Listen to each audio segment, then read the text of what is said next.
Hello, everyone. Thank you so much for joining us today. We are doing workshop number 2 in our series on podcasting. Today, we're going to be talking about accessibility, and we are ready to get going.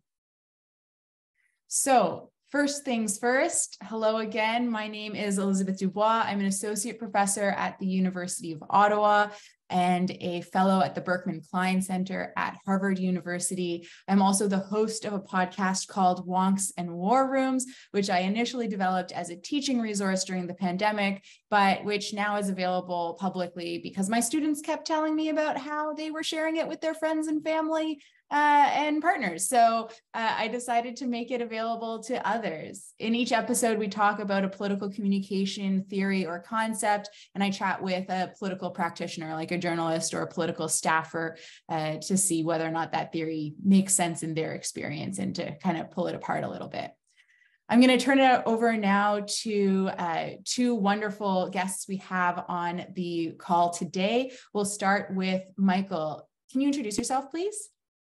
Sure, happy to. And thanks again for the chance to participate. My name is Michael Geist. I'm a law professor at the University of Ottawa. I hold the Canada Research Chair in Internet and E-commerce Law. And I'm focused really on the intersection between technology, law, digital policy. So it includes things like intellectual property, privacy, broadcasting, internet regulation, and the like.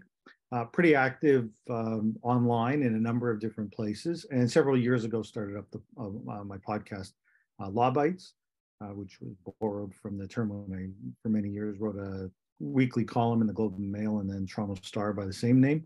And it features sort of the same kind of issues that I'm interested in. So I've got Perrin Beatty, the president of the Canadian Chamber of Commerce this week, who I must admit never thought I'd have a guest on my show, but they responded to a piece of legislation and government demands for disclosure, frankly, of third-party communications of individuals speaking out on legislation, which could have a real chilling effect. And so I get politicians, I get business people, I get a lot of academics, a pretty wide range of people, and also sometimes clip shows where I try to take people into hearing rooms, for example, appearances before parliamentary committees, so people get a sense of what actually takes place behind the scenes. And podcast appears typically weekly, but it's my pod, so there are times where I take weeks off too. Awesome. Thank you so much. Vinita. Hey. So I'm Vinita Srivastava. I host a podcast called Don't Call Me Resilient. I'm also an editor at the Conversation Canada, where the podcast is housed. We started the podcast in March 2020. So at the start of the pandemic is when we started planning, and we felt, as editors at the Conversation, we felt a strong need to really address racism in the media, but also racism in society and our policies and what was happening in our everyday lives. And so that's what Don't Call Me Resilient looks at, is the way that racism impacts our everyday lives. And it looks to storytelling as a way of explaining some of the things and how they unfold. We have been going from about 6 episodes a season, and we are about to launch our new format, which is more of a weekly format and looking more at newsier, just looking at things in a faster, quicker pace. Because we just find that there's so much that we want to talk about. We do talk mostly to scholars, but we also embody the philosophy, which is nothing about us without us. And the idea then is that we also look at people who are doing some of the work on the ground, some scholars plus activists. And so, yeah, that's Don't Call Me Resilient. Wonderful. Thank you. Those were great introductions, both of you. And yeah, one of the main things that our 3 podcasts all have in common, and that really is a focus of this series of workshops we've been doing, is this connection between academics and scholars and outside communities, connecting with activists, with policymakers, with other folks who are involved in the kinds of issues that each of these podcasts tackle. And so that relationship between academia and those other groups is something that we sometimes talk about in terms of knowledge mobilization, knowledge synthesis, or knowledge translation. There's a whole bunch of other kind of framings of that, but the general idea is helping get academic knowledge out into other audiences. So with that, let's chat a little bit about the game plan for today. For today, what we're going to do is have a few more introductory information from myself, and then I'm going to hand it over to Michelle Hennessy, who's been working on the Wonks and War Rooms podcast for a few years now, and she's going to talk about accessibility during pre-production and production phases of podcast development. Then we'll have a chat, Michael, Vinita, and myself. Michelle will come back with a little bit more information about accessibility during publication, and then we'll have another chat, Michael, Vinita, and myself, and then we'll end off with a few closing notes before a half hour of Q&A. You all are welcome to put the questions in the Q&A box at any point during the conversation. In some cases, we may try and deal with it as we're having our conversations, but in most cases, we'll leave it till that last half hour period where we're going to really get into the kinds of questions you all have and try and tease out some extra detail and nuance for you all.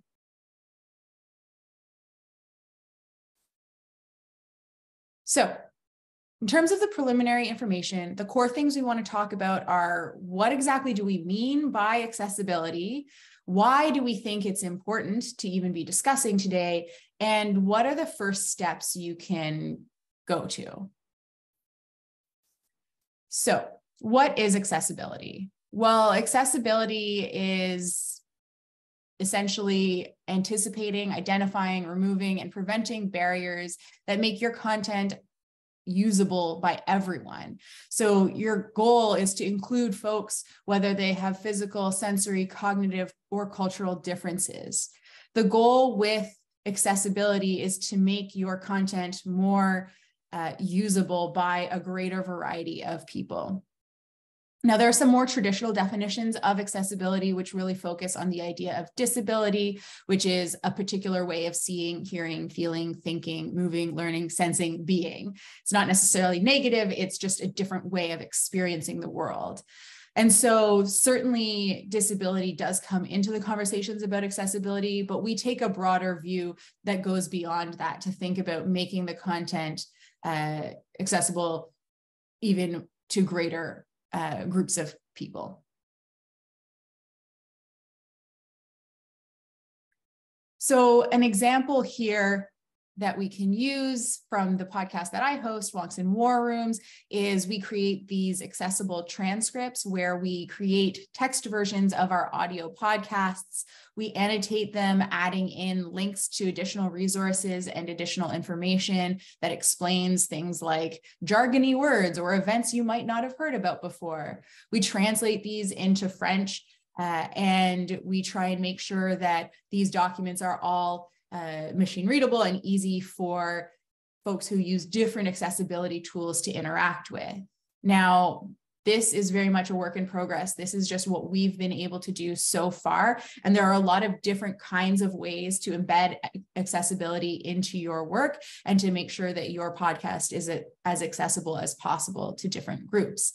These are also resource intensive and sometimes very challenging to understand and to create. And so we want to just set the tone here with an understanding that we think accessibility is really, really important. It's really essential to creating good content that people can use, but it's also difficult, and it's something that has to be an evolution as you go and as you learn more. So, why is accessibility important? Well, the biggest reason is that you want to enable equal participation. You want folks to be able to engage with your content, regardless of their physical, cognitive, learning, or perceptual differences, regardless of language barriers in certain instances, regardless of whether or not they use assistive intermediary technologies or not. The other reason is because there are things like the Accessibility for Ontarians with Disabilities Act and other standards that are in place at the governmental level, at the business level, depending on your sector, that mandate or require, or at least set standards for accessibility. And you want to make sure that you are adhering to whatever those different standards or rules are that exist out there. One thing I wanted to point to before we go further here is I mentioned this idea of assistive intermediary technologies. And this is one of the things that can be really easy to not even notice is happening unless you're somebody who has used these technologies before. So these can be things like screen reading technologies, JAWS is one example, eye gaze technologies, and described video. And these technical tools are ones that get layered on top of other content that's made available online. And so one of the things that's important when we're thinking about enabling equal participation is to be thinking about the extra layers of technology that sometimes get added on to the content we're putting out there. We're going to get into more detail about that later on, but for now, I just am giving you the real quick tour.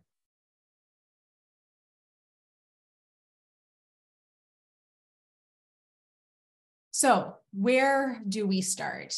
There are two key things that I think are particularly useful for getting started. One is developing an accessibility statement. And I'll say right off the bat, developing an accessibility statement is something that me and my lab are still in the process of doing. So we don't have one publicly available yet, but it's on our to-do list. And in the handout that we're going to email to everyone after this workshop, you'll see a basic structure for an accessibility statement you might create. The key things here are it's public, it's an explicit commitment to accessibility, it identifies the measures you're taking to increase accessibility, and it offers an opportunity for feedback for people to explain what's working, what isn't, to request other things. This kind of accessibility statement doesn't need to be extremely detailed, but it is really important for setting the tone and giving a sense of what is and is not actually available. The second key thing to start with is an accessibility audit. The idea here is to go over all of the content you're creating, whether it's your particular podcast, or in my case, my podcast is embedded in a larger website, and to go through and in a structured way, assess the extent to which you are meeting accessibility goals or not, to identify the places where you could create increased accessibility through new practices or integration of different kinds of technologies. It's also really useful for future benchmarking and identifying areas for improvement. And when we're thinking about grant writing, as so many of us academics do, it's really helpful to have done an audit to be able to show where the gaps are so that you can justify the kinds of expenses you need for this type of knowledge mobilization work, because it is really essential to understand what the accessibility needs are in order to fill them.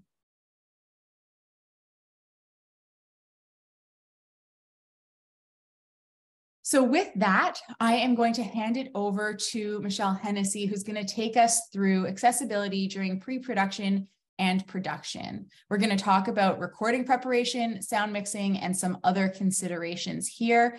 And the goal here is not to give you exhaustive detail on every single aspect of these things, but rather to take a quick tour of the overview items and to give you a sense of what you could be thinking more about, where you might want to go and learn more. We're also providing a lot of resources in the handout that we're going to email you. So don't worry if you aren't catching every single tool or technique that Michelle is mentioning. We are going to send you those links later on. Over to you, Michelle. Thanks. Hi, my name is Michelle. I'm a lab member with the Qualcomm Tech Lab. And I'm just going to flag for our meeting host. We had a request to turn on closed captions and transcripts. It would be great if we could get, I think it's Zoe from CLTS to turn those on as we go forward. Okay, so I'm going to take you through what you can consider during accessibility, what accessibility considerations you can look to when you are in the preliminary stages. So when you're looking at recording your podcast and then also sound mixing. So for recording, really what you want to do is increase the quality of your audio, right? So increase that fidelity and decrease any background noise. So what this might look like in practice is really using headphones. So using headphones is one of the best and most cost-effective ways that you can actually increase the audio quality of your podcast. So using a headphone that has a microphone built in, Alternatively, earphones are better than nothing, but headphones are your go-to. If you are someone who has a microphone set up, I know some people with COVID, we really got into it. A pop filter is that sort of additional bit of padding or that round circle that you see in the picture that you can add to your microphone. They're usually only a couple of dollars on Amazon, and they can really help with audio quality. It's also really important to find a quiet room as much as possible. If you notice background noise while I talk, I'm right next to a busy highway. There's only so much I can do, but it is important, especially if you're looking at recording, right, that you're going to try and minimize background noise as much as possible. And along with that, you want to optimize your recording settings to make editing your sound as easy as possible afterwards. So this looks like using multi-track settings if you're recording using Zoom. And Zoom is actually a pretty decent software if you're meeting with your, say, podcast guests remotely, or if you're just looking to record audio and you don't have access to many other applications. You can configure your Zoom in a way that makes editing in the future much easier. There's also some other applications you can look into and that we link to in our handouts. For example, there is an AI called Crisp that you can install on your computer, and it's supposed to actually in real time counter that background noise that you experience. So those are things you can play around with. All right, so second, when you're looking at recording, you want to consider clarity. And clarity really means two things. It means vocal clarity, so speaking slowly, articulating and inflecting so you can convey meaning. But also message clarity. And message clarity looks like explaining terms, so explaining jargon or terms of art, so specific terms that are used in maybe your discipline, but not in other disciplines. If you can, it's also really helpful for learners to be given real life examples or analogies, if that's appropriate, because it helps explain the concept from a different angle. And along that, just like if you're writing a paper or a book or a blog post, you do want to follow a structure that makes sense, right? And this is common sense, but it's important to discuss, especially as many podcasts are often discussions that evolve. It's really good to have some sort of consistent structure that your regular listener can understand and relate to as you go forward. And actually, just one last note here, I would say we also have seen under this sort of recording preparation notes to remind people that words matter, right? So if you're choosing words, and we're going to talk about this actually in a little later, make sure that you're choosing words that are as inclusive as possible. All right, and finally, in terms of recording, you also have to work with guests a lot of the time, and so you need to be accommodating in that. So that can look like accommodating your guests. So don't assume anything. Ask them if they need things. Offer breaks if you're doing guest interviews. You know, you can take a break, get some water, tend to the cat, you know, check on your dog, make sure your kids are okay. These are important. And then as you go through the process, request feedback. Make sure that what you're doing is actually meeting the needs of the people that are helping you along this journey. And then you also want to help those people as well by preparing them for what you're about to go through with them, right? So you want to give them information on what you're going to be talking about if you're in an interview. And you want to discuss best techniques, if possible, to make audio quality better. So, you know, make sure you have a quiet room. Make sure if you have headphones that you're using those. But at Wonks and Worms, I know we also like to make a point to assure guests that if there's extra noise, if your kid is crying, if something happens, somebody comes to the door, like, it's okay, right? We can edit those things out. We can start again a few minutes later. Like, these things are not the end of the world. And I think that's also very much important, an important part of making your guest feel accommodated and welcome. All right, so after recording comes mixing, and this is when you take your different sound bites and you put them together into that final audio podcast. So here you really can use a variety of different tools to clean up any unnecessary background noise and adjust the dynamic range. So dynamic range is basically that interval within which your high, like your loudest sound and your lowest sound exist. And so if you have a lot of really high, really loud noises, that could hurt people's ears, or if you have a lot of really low noises, people won't be able to understand you and hear you. common sense. But sometimes when you're dealing with many different people or clips that have been recorded over time, this can get difficult to manage, and you can have peaks and valleys in your sound. So you do want to do what you can with these sound mixing tools to minimize that.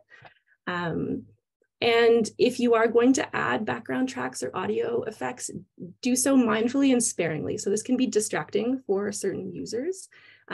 So if you do add those type of things, best practice is to make sure that that background noise is at least 20 decibels or less or lower in sound, in what's the volume, than your main content. And that helps users distinguish between what is the forefront and what is background information.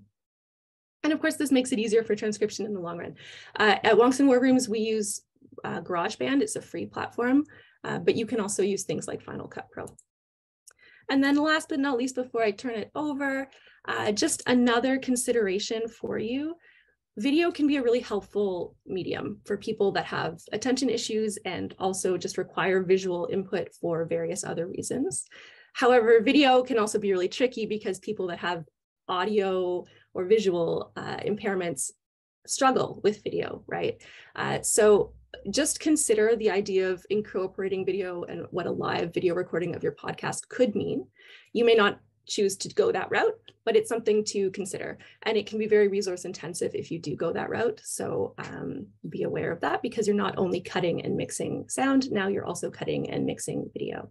This video is an example of an academic from MIT who is a scholar on artificial intelligence and computer science. And he has a podcast that he started, like Elizabeth, for his class, and it has now become a little bit bigger. And he also provides video versions of this podcast on YouTube.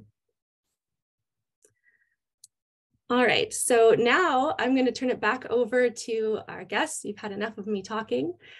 So let's talk about pre-production and production. We've got about 8 minutes. It would be great to hear if there's any steps that you think are particularly important, or maybe not important, or if there are steps that are actually very integral to the way that you approach podcasting. Does anyone want to start?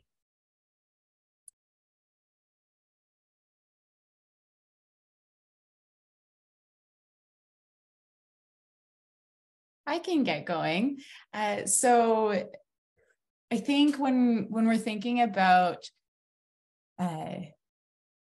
the pre-production stage, the conversations with my guests in advance are the ones that hadn't occurred to me before as being important for accessibility. You know, I knew the basics of use a pop filter, try and make sure the volume is consistent, but the idea that it's really important to have a conversation with your guest before you even start recording about whether editing happens or not, how it happens, if it does, that they can take breaks, particularly since I started during the pandemic. The number of guests I had who are like, I can do it, but my kid's in the background and like, I might have to deal with like getting them a snack, or like if somebody gets hurt, or like whatever, you know? And so being able to include folks who otherwise might not have been able to do that, if I couldn't promise that, yeah, we can edit it out, we can work with your schedule, that's totally fine. So yeah, I think the conversations with the guest in advance is one part that hadn't really occurred to me as being about accessibility until I got into it and realized that those conversations really were pretty essential.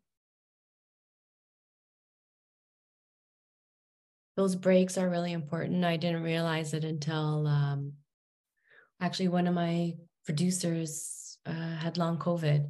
And one of the requirements of that is that you must take breaks. It's just too hard to keep working. And so we just started realizing that that's something that we needed to offer our guests as well, in case, you know, there's a real emphasis on kind of the energy that you get in a conversation. And so the feeling of taking a break was always discouraged. We really had to change our thinking about that as well. At least, you know, to think about ways of bringing that energy back up after the break and to get back into it, that kind of thing. So the breaks was a new one for us, even though we try and have short conversations, not more than 45 minutes, but still. I find that interesting. I must admit, I don't break.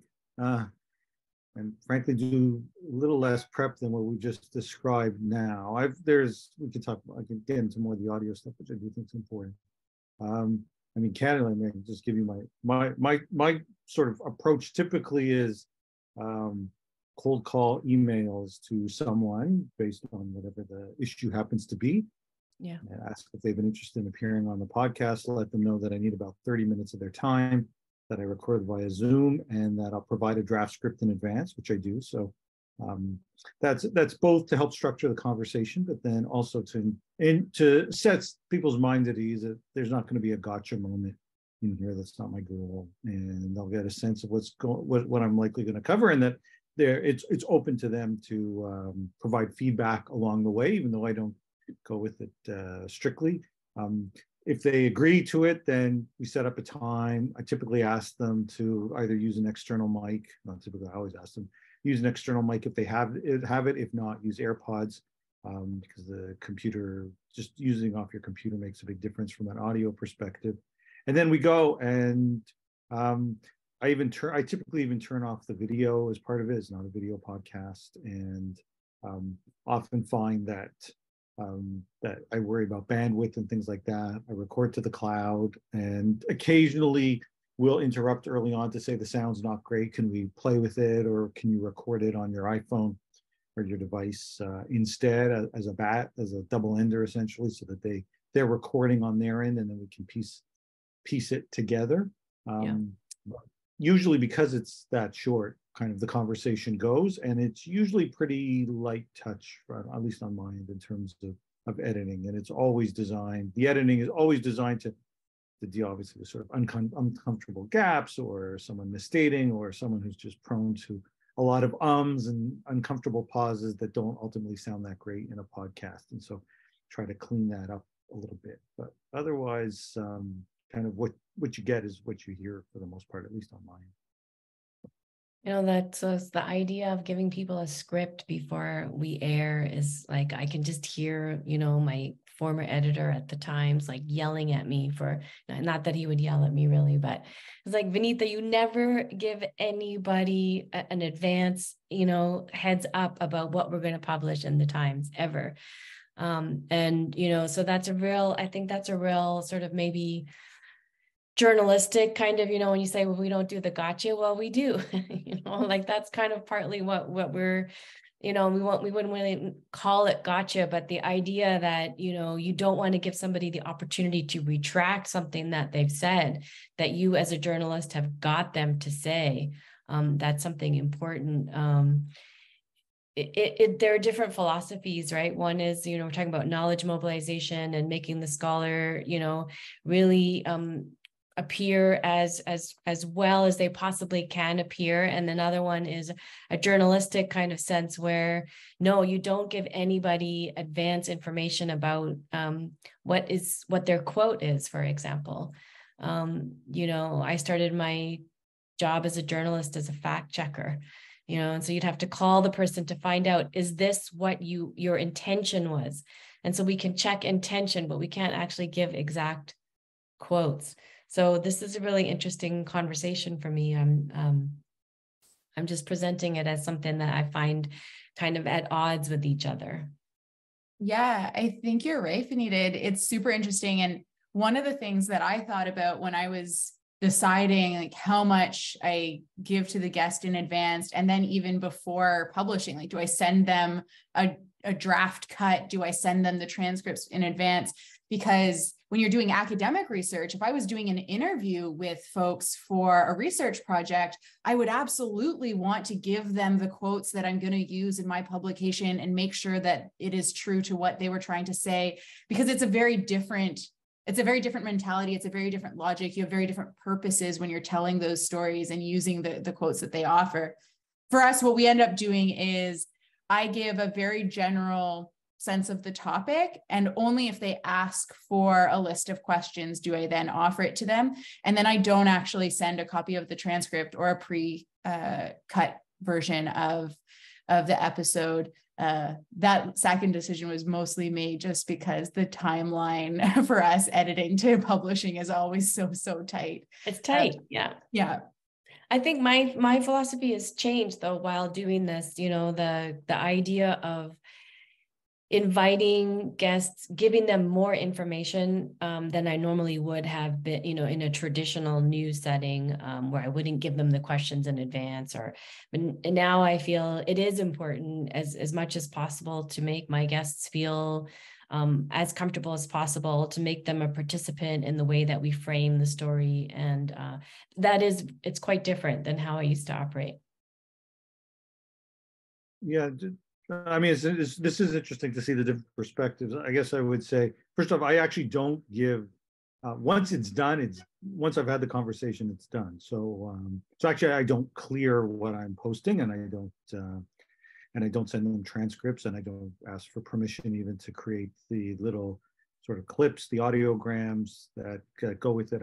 I decide what I think was the most relevant or interesting associated with it, and just run with that. So once it's done, and whatever they've said. But I find, I guess I find the scripts I find useful in part also because it's pretty fast turnaround since I'm typically every week, and part of it is to create a structured conversation and ensure that a guest takes the time to be familiar with it. I would say that occasionally you'll get guests that we're like, yeah, I guess I'm willing to do that. But I think if I didn't provide them with a bit of a heads up about what the intent is and the kind of things that I'm looking to cover, then I'm not so sure that I would get the quality answers that I think I'd get would be pretty significantly reduced. A lot of them do take at least the time to think about some of these issues. I can make the argument, I know that's the whole point of not providing with that, is that you kind of want a more unfiltered response. But I'm not, I'm quite willing to push back or probe on questions, but at the same time, I guess come in with a bit of an idea of what I want the whole episode to sound like and the kinds of issues that I want to focus on coming out of it. And so that's part of, I guess, the prep, both for myself and I guess my guests. I think it's the frame has become so important. I think for me, when we're talking about, especially talking about guests who marginalized scholars or activists who may not have been treated and, they might have been given 6 seconds or 8 seconds on mainstream media. So that filter, the frame is very important, to make sure that it's very clear that this is what our frame is before we go into the conversation. That I think helps to put my guests at ease. This is not a 6-second thing where we're going to go in depth. We're going to give you space to explain and give context that is so often missing.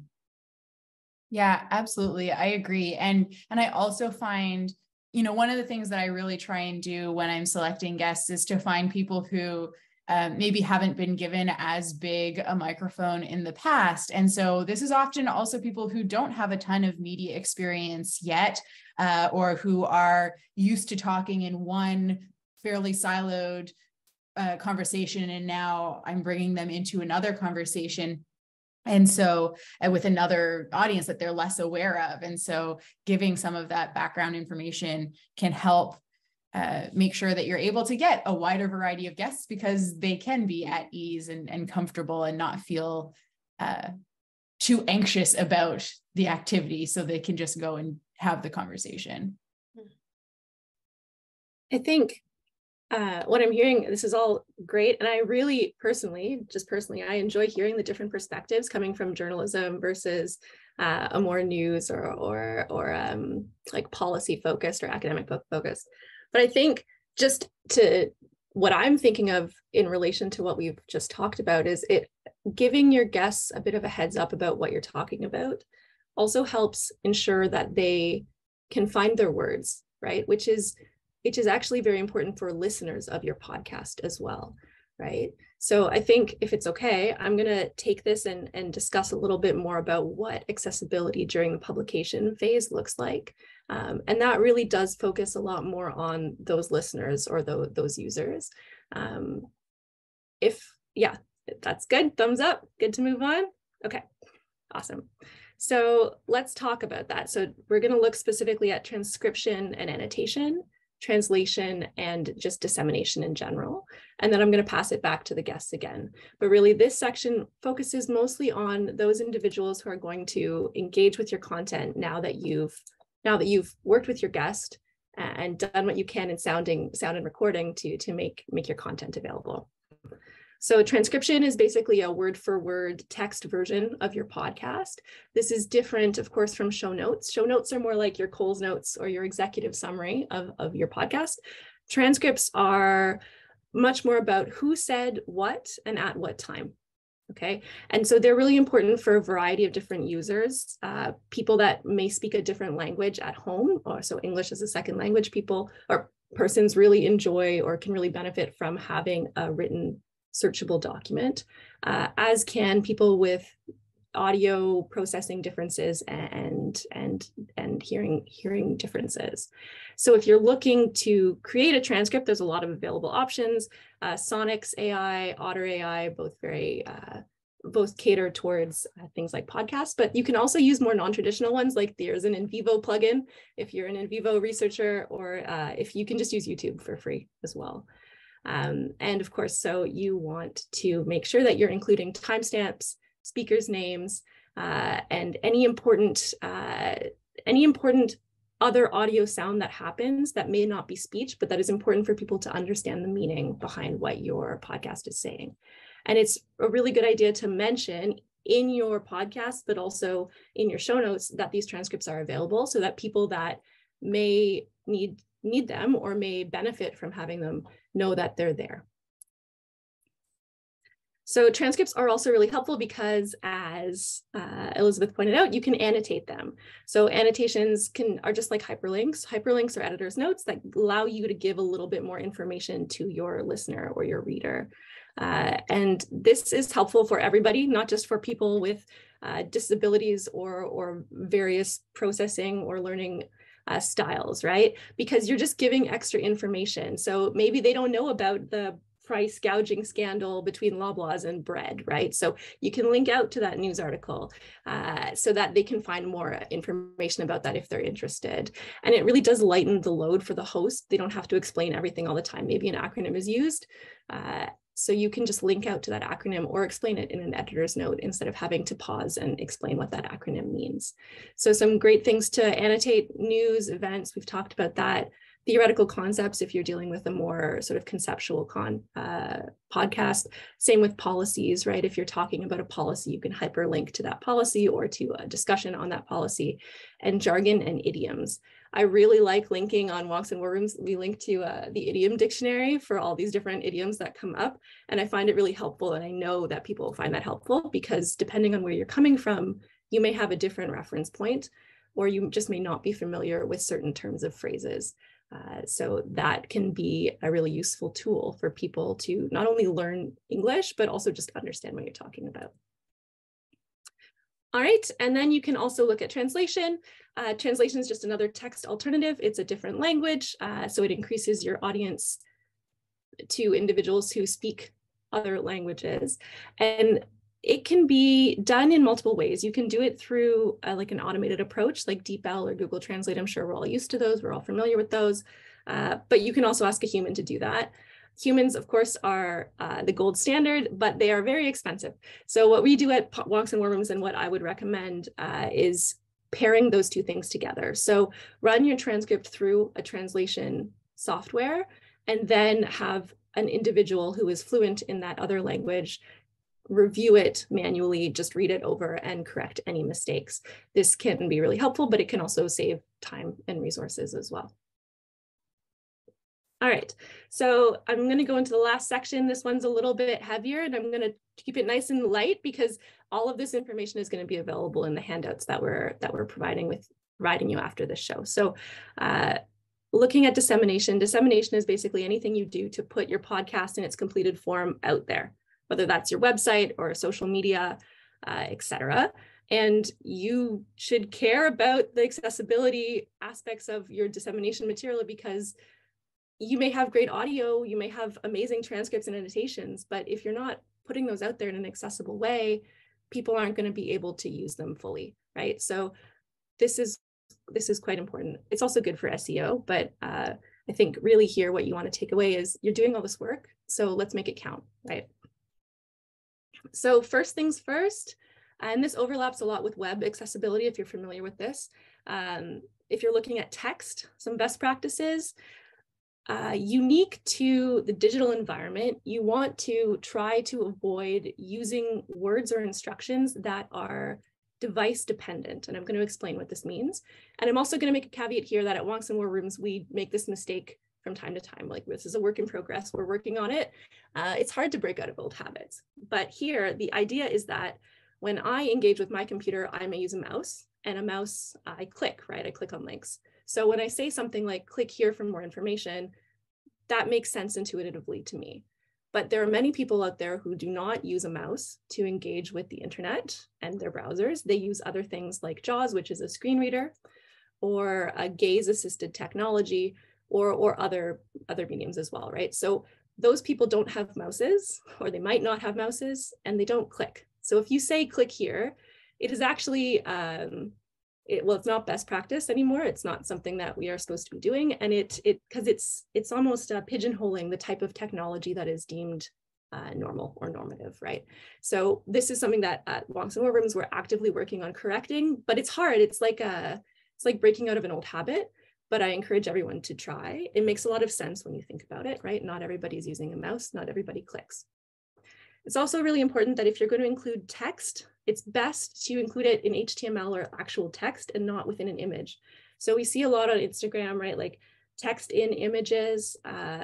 This is great. It's great if you can see it and engage with it visually, but if you can't, the problem is that you cannot read that text because screen readers can't read images, they read text. That's why, and we'll talk about this under the image category, we use things like alt attributes. But basically, if you are using text, it's best to put it as text and not as an image. If you do, then I would suggest, say in Instagram, if you have text in your image, I would suggest having a caption, the caption being, the text of what is in the image. It's also best to write out dates. And then if you're using hashtags, best practice is actually to capitalize each word in the hashtag because it helps with visual processing issues because you can actually see where one word starts and one word ends. All right, I'm going to move on to links. So that wasn't all we have for text, but don't worry, there's more in the handout. There's lots more you can learn. For links, what is a link? Okay, so you need to understand that fundamentally a link is two things. It is a URL that is paired with text, and that text is what we use to click or gaze or instruct the computer to go to that outbound link. So here, this example is Acme Inc. is the link text, and then the URL is acme.inc, right? So those two things together create an outbound link. So when you are using links, it's really important that your link text specifically, so that Acme Inc. is clear. It should be underlined to indicate that it is a link. And it should be in sentence case and descriptive. So Acme Inc.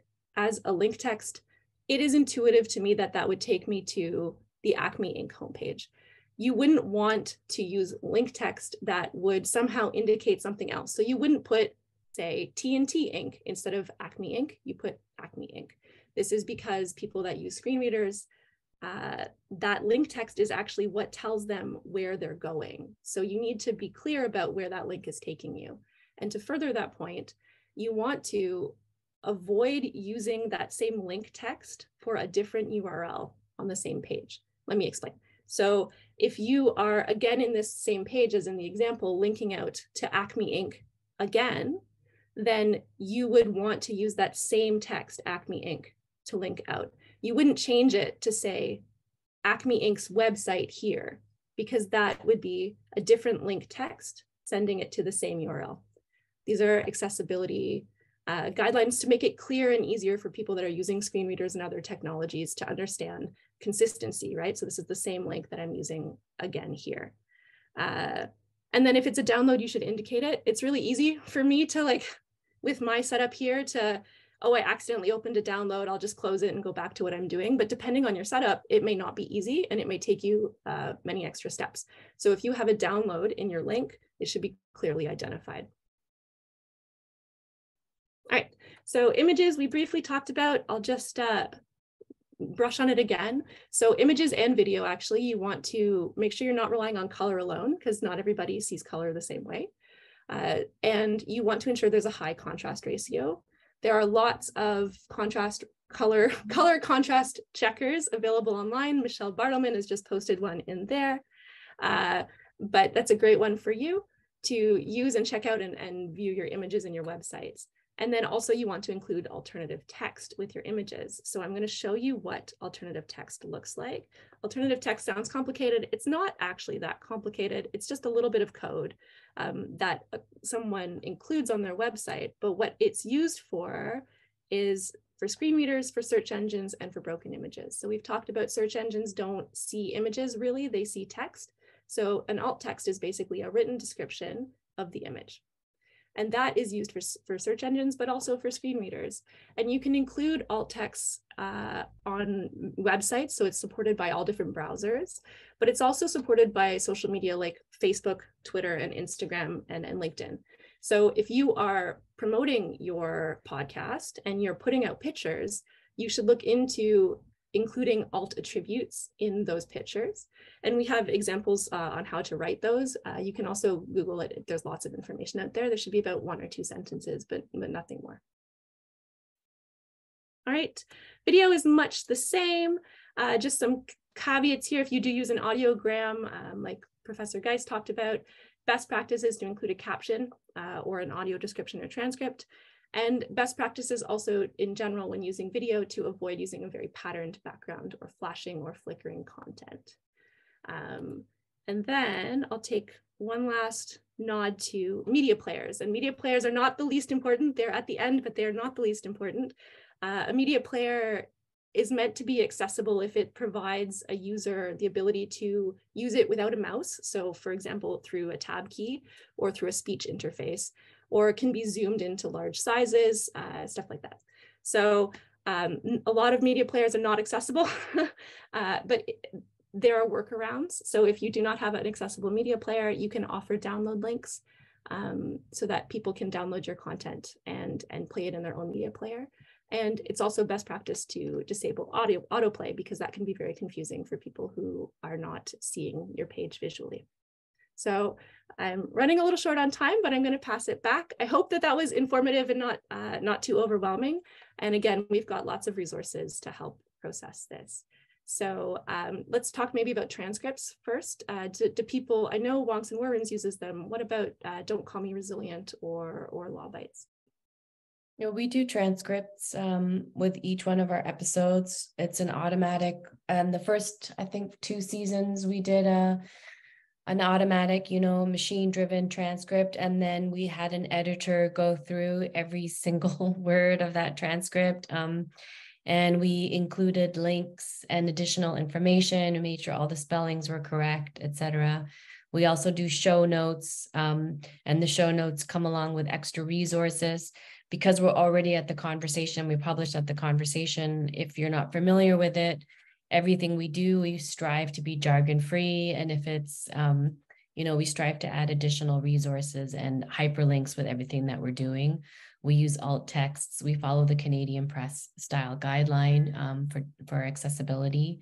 So things like you said, you mentioned click here. We do things like follow or go to. We usually say go to. So all of those things are in place, but the challenge is staff power, people power.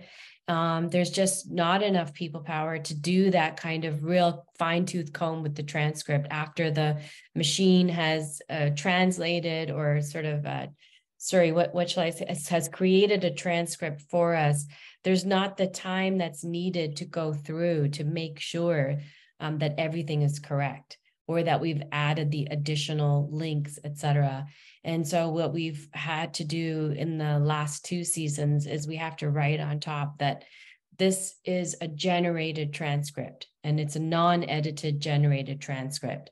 So the transcript is available, but it's no longer, I think, it's no longer as contextualized as it used to be with the hyperlinks, etc. We try and do the main hyperlinks. For example, the guests will be hyperlinked, the main issue, but that's it.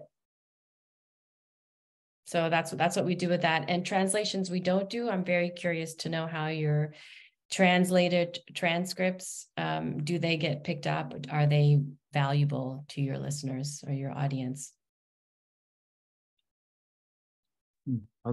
That's really interesting to hear your approach. I'll just give you mine and say up front that I don't do transcripts, in part for the reason that we just heard, just how much time it takes.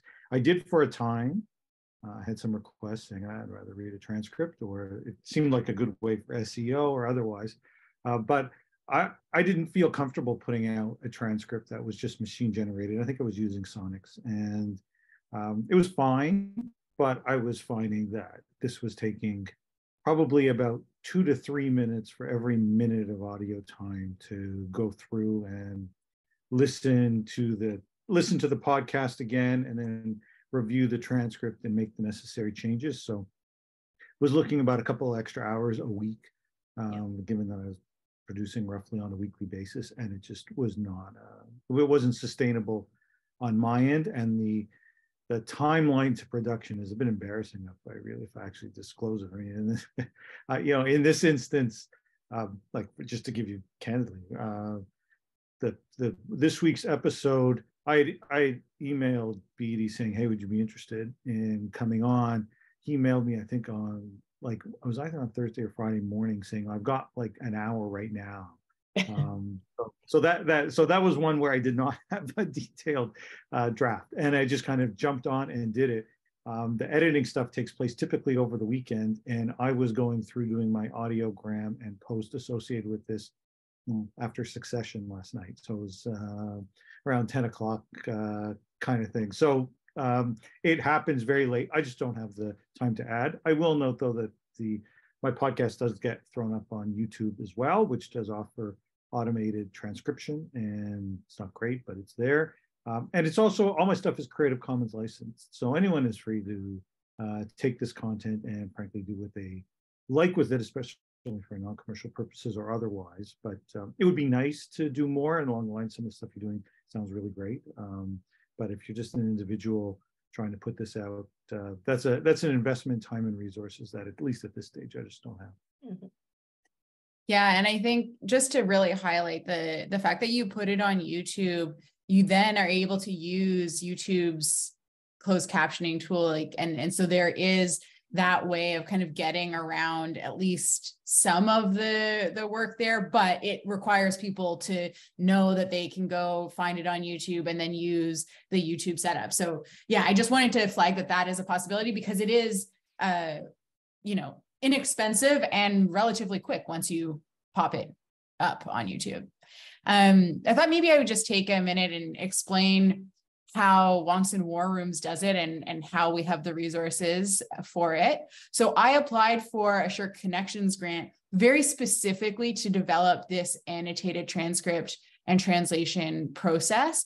I wanted to figure out a good way, or a reasonably good way, of creating a bit more accessibility in the dissemination part of this and publication part of this. So through that grant, I had 2 funded seasons where we went through trial and errored our way into a fairly efficient approach, which is still very last minute. I mean, it's not creating the posts right after Succession, but pretty darn close to the timeline you described, Michael, many weeks. And we actually decided to switch to every 2-week publication because we were just so jammed for time. What we do is, after I record an episode, I send that episode to Riley, who has been editing the podcast since its 2nd year, and she does a first cut, which I then listen to, and we make sure we're happy with the audio edits. Once that is done, we use Sonics to transcribe it. And then there is a human, another student, often it's Michelle Hennessy, sometimes it's other people, who go through, they check the transcript, they update it, they start adding the annotations. Once that's ready, it goes through another software to get the French translation created. And then we have somebody who is French as a first language go through, do all of the checks, In some instances, our annotations need to change. Often they do, because we want to include French language annotations wherever possible. And so that person does all of that work. And then we have an additional person who is involved in creating social media posts and getting the podcast out through whatever channels we have. So at a minimum, each episode, there is 5 different people involved, and we're a pretty small podcast. And the only reason that's possible is because I've sought out specific grant money for it. One of the questions in the chat was about the cost of the software, if that impacts the ability to make things accessible. I would say it's not often the cost of the software that's the problem. It's the cost of the humans that are needed to really do all of the checks and all of the configuration that are necessary. Yeah, I agree with that. I think there's a lot of, actually, I started off with a very, very small, tiny, I still have a small, tiny budget, but especially for things like software and things like that, it's not the software that's the issue, because I think you can find free apps out there, if not free, then very low cost. It really is the fact that a translator, from English to French, for example, it's not enough. You need a live person there to actually help with the context, the real proper edit. And as Michael's saying, the actual, going through, listening to the podcast again to make sure the transcription is correct. It's the people, the manpower, the staff power.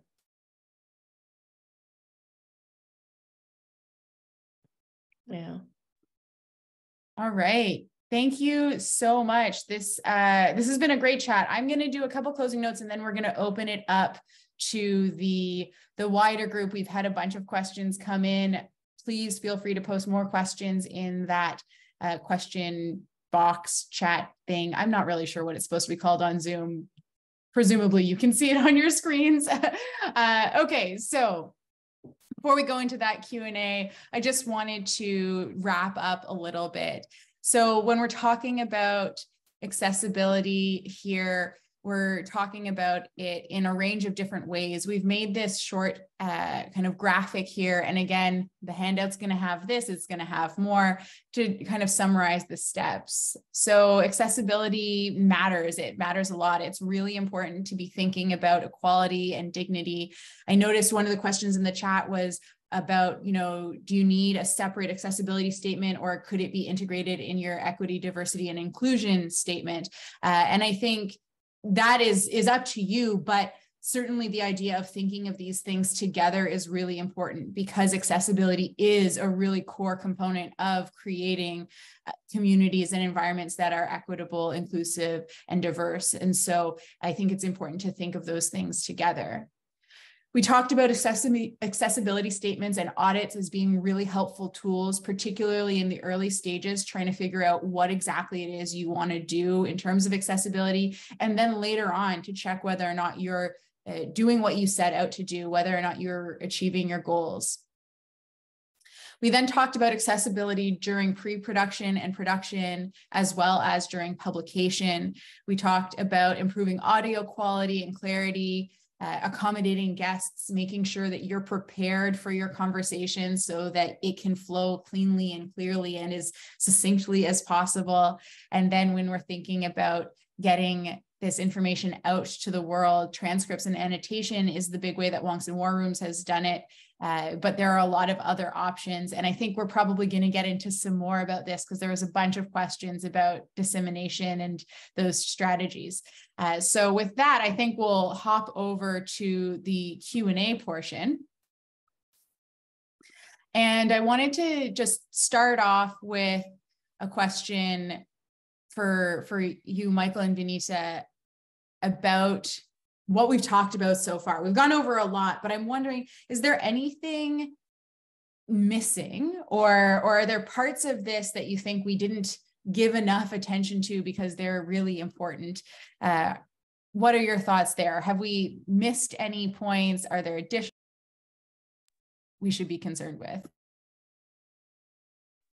Maybe I'll start with Vinita.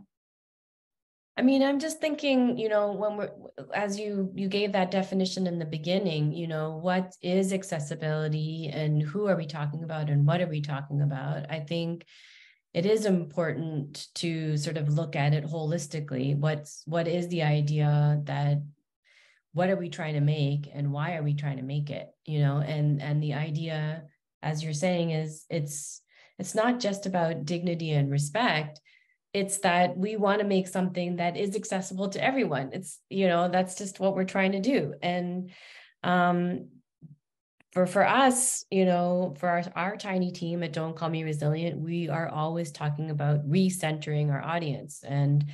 And by that, we just mean that Canadian media for generations, and probably part of its project and purpose, is to alienate and exclude. And part of it is to uphold a particular principle that this Canadian nation is built on, which, as we know, includes genocide and many other things. So when we talk about accessibility from our perspective, we're also talking about all of those issues. And, so accessibility also includes, as you guys have both talked about, who our guests are, how we speak about the issues, how we frame things, but also everything else that we're talking about, which is, a transcript, if at all possible. And at the same time, to be as respectful as I possibly can to the people that I work with, in terms of what kind of things can I ask people to do? How many hours over and beyond what they're getting paid for can we do? And that's part of the, you talk about applying for a grant. I found that in our first 2 seasons, when we were doing our transcripts, it was in part to the detriment and the health of my own staff around me, including myself. So I think these are things to take into consideration. We do want to do these things, but we are taxing ourselves to do them. So we must call on, I don't know who our funding partners are, or, to actually help us do these things so that we can help, we can actually do it in a healthful and respectful way to ourselves as well. So that's kind of rambling, but that just like a whole mind dump there about what I feel about what we just talked about. Yeah, so it's both an interesting question and a really, really fascinating response. I guess I would say a couple of things. One, and each of us are kind of coming to this with slightly different goals and perspectives on some of these issues. So, for me, this started as just like another avenue to sort of engage the public and take my research out there and the advocacy I do and make it available. And so I'm quite conscious that as much as I enjoy doing this, and will continue to do it, there is a point in time where, adding in the extra hour or 2 hours or 3 hours or whatever it is to add in some of the stuff, which I think sounds fabulous, means that it is also detracting from some of the other stuff that I do, to the point of, so many hours in a day. And I have a single student who's always helped me with some of the technical side, but that's really about it. And so I guess, I would say both, that there are always trade-offs to be made as part of this. And so some of the things that I don't do are part of that trade-off, saying that I think my time's better spent working on something else, and that good enough is good enough. It could be better, to be sure. But these are some of the kinds of choices that you have to make. And so that I guess helps explain why I do that, although some of the suggestions that have come through today are really good, that I will think about trying to incorporate. The only other element I'd add on the accessibility side is that we've identified a lot of like technical ways to make it accessible. I have to admit, my first thought when I think of the word accessibility is to take typically complex issues that are not widely reported and not well understood, and find ways to make them accessible to people. And that's actually my primary accessibility goal. It's not to look for technical tweaks or tools to try to ensure that I've got this in as many different kinds of formats as possible. I 100% recognize the value in doing that. And, if I had an unlimited budget or unlimited time, then surely I would incorporate that into what I do.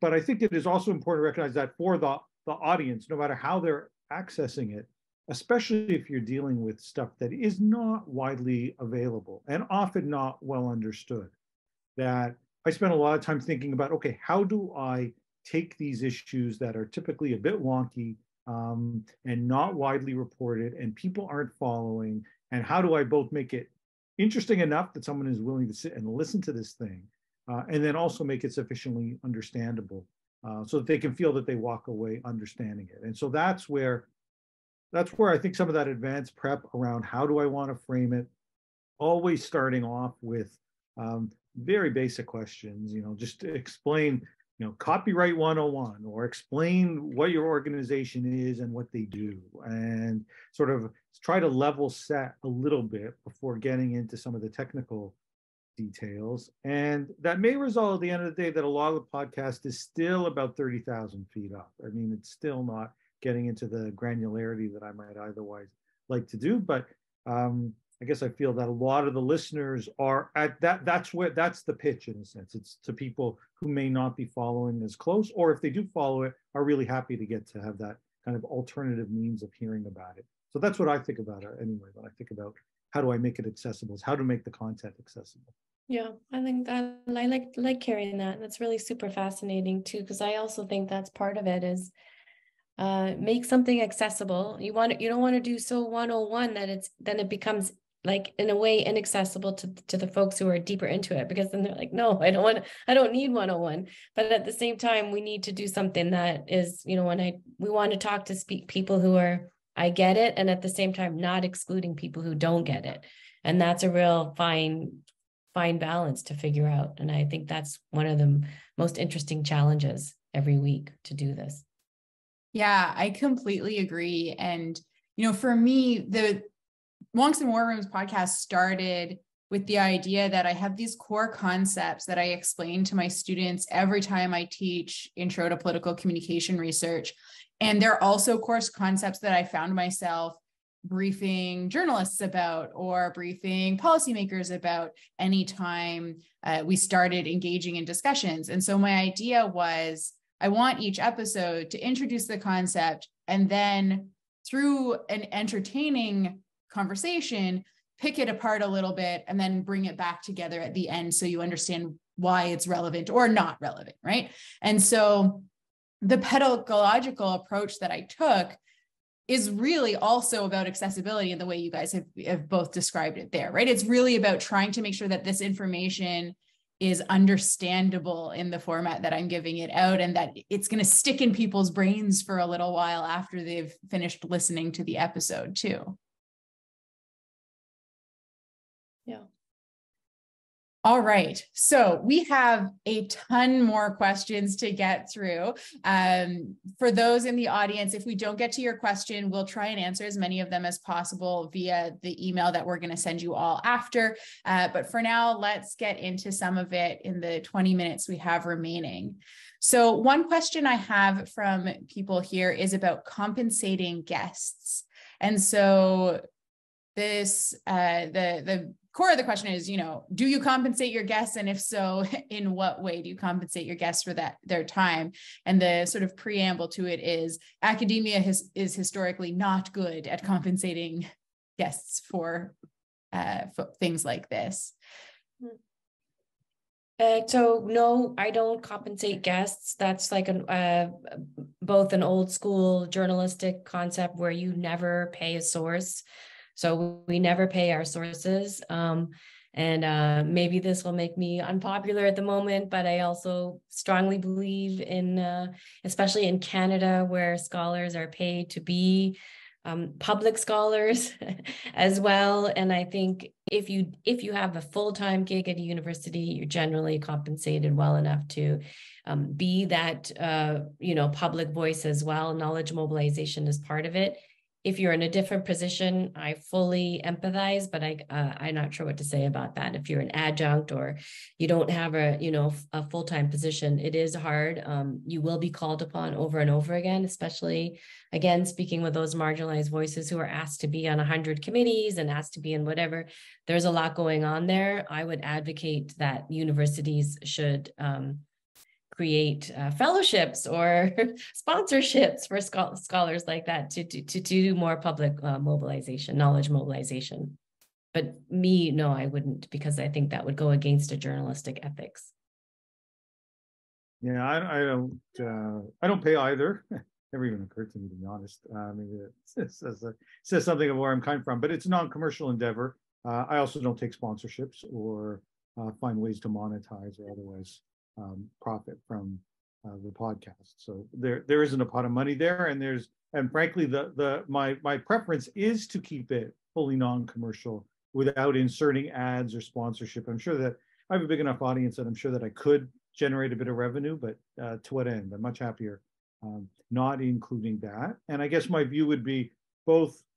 It's I asked someone if they're interested. I've never had anyone ever raise the issue, is this going to be a paid 30 minutes? And typically, almost actually, I would say invariably, the guests themselves are on, in part because this is actually giving them a platform to reach a far wider audience for some of their views and thoughts. And so, this is similar to debate I'm involved with right now with Bill C-18 and whether or not Link should be compensated or not. And in some ways, I think consistent with that issue there is also the case here that there is value, I think, to the individual. They typically wouldn't say yes. They typically wouldn't say yes if there wasn't, and that value may be getting their ideas out, getting greater name recognition, getting perhaps some other opportunities that are out there that don't come direct from any sort of compensation. This does not mean that I don't recognize their labor and their time. It's very valuable, somebody's time. It's not that we don't recognize how valuable time is, and also their, intellectual time, their intellectual property that they're giving us at the time. But it is, I don't know, I always say it's faster than writing an article. It is faster than writing an article. I think the big thing is whether or not it's something that you've already written about or worked on in some way versus new work. When I'm thinking of my contributions to the conversation, for example, or other places like that, it makes a lot of sense when it's about something I've already been working on. It's different if it's like, can you do this new chunk of labor you would not have otherwise done? For Wonks and War Rooms, when we had a grant for the 2 seasons that I mentioned covered by a shirt grant, we did compensate folks. We offered to compensate folks. Not everybody wanted to take payment for it, which was completely fine. It often depended on their professional role, whether or not they wanted to take compensation. It was a very small amount. It was really much more of a recognition that this is labor, this is work that you've done. I appreciate it. And then in previous seasons and since then, I haven't, because I haven't had grant money to do that. And like both of you are saying, it seems more important to me to have the right kinds of conversations and less important to monetize it. Michael, you were talking about not wanting to get the sponsors, even if you could. And I agree with you. I don't want to have to add ads in where possible. But it's a really tricky thing, because particularly when you're trying to talk to folks who are in precarious jobs, they are already marginalized, and then you're asking them to do this extra work, even if they gain access to an audience. It's there's questions about whether or not that is a fair thing to do. And I think it depends a lot on the particular purpose of what you're doing and what you're getting out of it. It's really challenging. I mean, you can imagine for journalists, especially talking to people who are, underpaid or, and you're going to interview them about their work, for example. I always feel that, I remember feeling that as a young journalist, like I want to pay for the meal, or I want to, I might take somebody out for a meal while I interview them, but that's about the extent you can go. I mean, that's an ethical line that you're not meant to cross. Yeah. So. All right, I'm going to switch gears a little bit here. We've had some questions about podcast lengths and what is the ideal length for a podcast. We talked a little bit about this last week, but I'm curious how you each came to your decisions on the length of your podcasts. I can start with Wonks and War Rooms. Recap here is I started out having looked at, the online suggestions being like 15 to 20 minutes, and 15 to 20 minutes was not really enough time to get into the meat of an idea.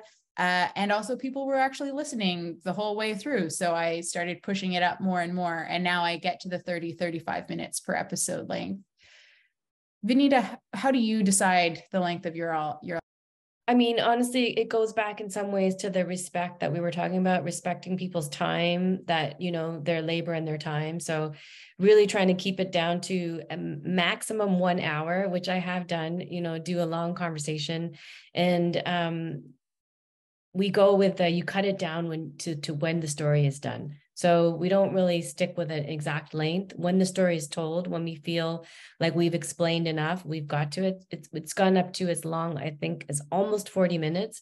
But most of our podcasts are between 24. Most of our episodes are between 24 and 28 minutes. And that's just that's when we feel the conversation's done. We've got it. You know, we try and do the shortest time possible that we possibly could, with being respectful to our guest as well. So we don't want to make them, we don't want to keep clipping them down, you know, doesn't seem right. Yeah, I think we talked a bit about this last week, and I think my response then was, so I don't have a fixed target at all. I would say that I'm probably in the 25 to 32 minute range most weeks, and there's probably about 5 minutes of there sort of on either side that includes an intro clip that I always run, and then my own conversation to start it off with, and then just pre-run closing credits kind of thing. So you probably subtract about 5 minutes to that in terms of what the actual conversation is. It's gone as short as low 20s. I don't think it goes much shorter than that. And that would be for some clip shows where I'm just putting the clips, and the clips are what they are. And if it's shorter than that, then it's shorter than that. And then I've had some that have gone to 45, 50 minutes. It's pretty unusual. It's very rare. I mean, out of the 160 odd ones, probably I can count it on one hand that it's gone that long. But occasionally it's a great conversation, and I'm really excited about it. And so I include it all, and that's that. Awesome. Thank you. Another question we've got here from the audience is about podcasting equipment, particularly for folks starting out. Can you get started without a bunch of fancy equipment? What does that look like? And then I'm going to editorialize a little bit and add on, are there particular pieces of equipment that you found helpful from an accessibility standpoint? Well, I can start this time and say, the mic you get is by far the most important piece of equipment that you end up with. I must admit, I did not fully appreciate how important it was, and probably went through 3 or 4 different mics along the way before I finally settled on what a number of people had recommended in the first place, which is a Blue Yeti, which is what I use. And so what I like about the Blue Yeti is that it's USB, so that you can put it directly into your computer. The sound quality tends to be really good. I pair that with a pair of headphones, and that frankly is good enough. So we're not talking about a ton of cash as an outlay. The Blue Yeti, I think it's around $150, yeah, give or take. And that works well. Now that, I should know, is a little bit of a function of a shift in the way that I record podcasts. So initially, I started pre-COVID, so there were face-to-face podcasts, and so I had a digital audio recorder and a couple of mics, and it was all getting input, and it was fine. Honestly, the sound tends to be better when I record via Zoom with real mic. And more, I find, I think I mentioned this earlier, it's important, of course, not just that you sound good, but you want your guests to sound good as well. And so encouraging them to use an external mic or Apple AirPods. I find, especially the circle that I'm dealing with increasingly, especially over the course of COVID, they've either had House of Commons appearances or other kinds of events. And so more and more people have invested in some of the external mics that are out there, not necessarily Blue Yeti, but even just headphones that have an external mic associated with it. So I would say now, without doubt, the majority of people that I ask, do you have something, they do, which can make a big difference. I actually looked back when you said that, because I was looking for my Blue Yeti, because I'm like, oh, there it is. It's here. I agree with that one. I do have a more like sort of powerful mic. that I use now, but I did start off with the Blue Yeti, and it is perfectly fine. And it's very accessible in that it just uses that USB. And then I use this kind of thing because it uses an old school USB. So you have to put it in like an old adapter, the USB adapter, to get it into these tinier inputs now into your computer. So USB input is a good one. In terms of software, there's so much out there that will help you record. There's Riverside FM, there's Zencaster. Those are great audio recording apps. And Zoom, of course. And although on a free thing of Zoom, you can't record, you have to pay for that Zoom. And the other one is just a simple backup on the phone. Unfortunately, I don't find all my guests have necessarily great access to things like headphones and microphones and even spaces and sometimes even laptops. So it's increasingly falls on us to really think hard beforehand. But that means a lot of planning, and we're not super great at that either. Because sometimes it's Monday and you want to do the interview Monday or Tuesday. And so it's hard to mail somebody a microphone or something before that. So I think now that things have opened up again, I'm starting to look at co-working spaces, things like communications departments, especially if we're talking about universities, increasingly have spaces where people can go and sit and do a recording there. I think communication staff should 100% support their faculty, whether they're full-time or not. And their faculty should basically call the comms department and say, I have an interview. Can you help me? Can you help me with media training? Can you help me sound better? Can you help me do all those things? They should absolutely help staff and faculty do that. So that's technical. That's from that side. Thank you. Yeah. And I will say, as a faculty who's had to go and be like, oh, does my university have these tools on campus? Like what's available? It's really intimidating to go into a sound studio when you've never been in one before. Mm-hmm. Going into the sound studio literally with your computer just to use your own devices, if you don't have somebody who can train you how to use the tools in that room, even being in that room is going to provide a level of quiet that is better than anything else you have. So would encourage that. Walk-in closets are also great for it because clothes dampen the sound. So if you can't get to campus and you have a large closet, that's another good spot to go, or to instruct guests to go if they're having trouble finding spaces.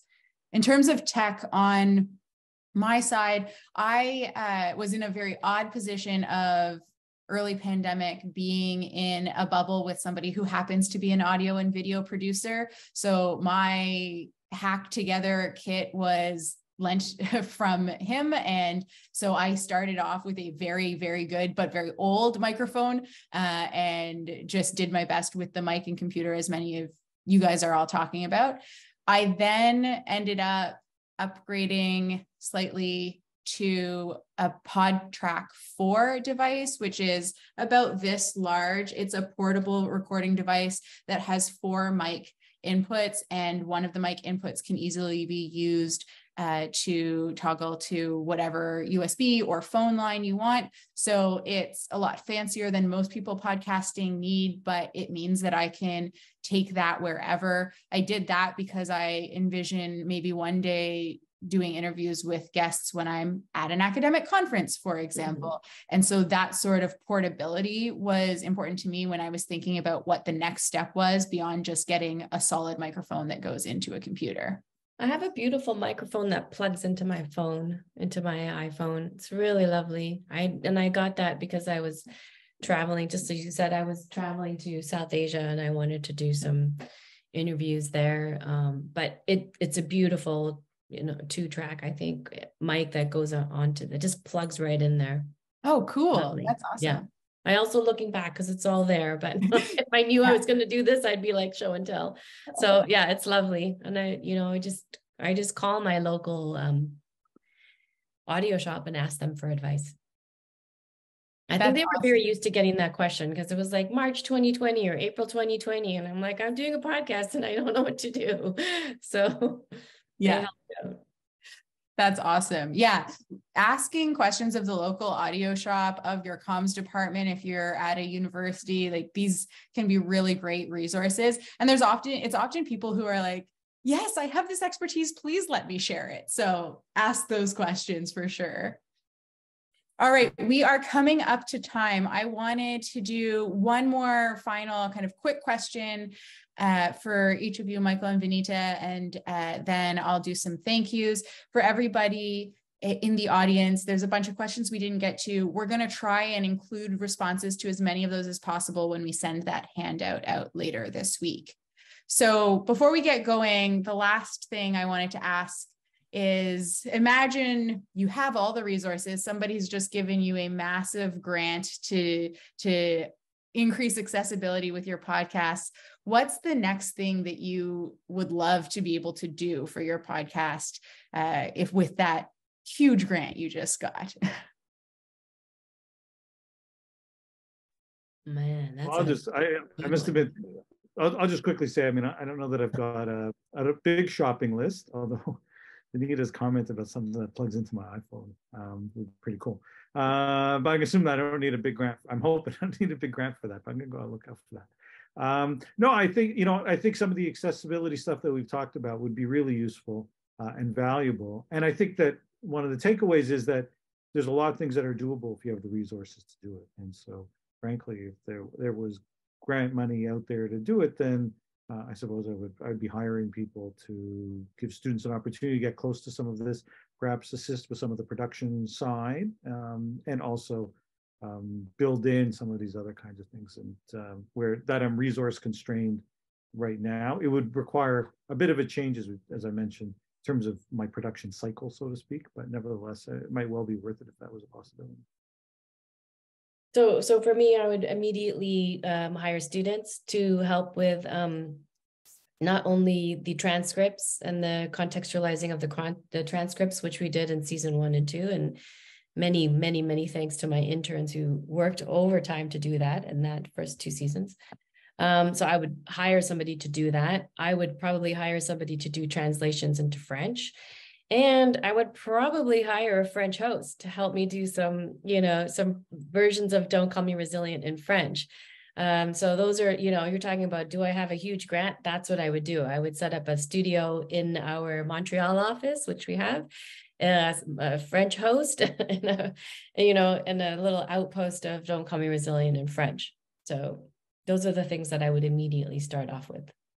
I love that. Thank you both. Yeah, for me too, the grant money would go towards students to help with this. I learned a lot through the relatively small grant that I had, and to be able to continue that level of accessibility in the podcast and production, and then to develop better dissemination strategies too, for me would be a huge boon.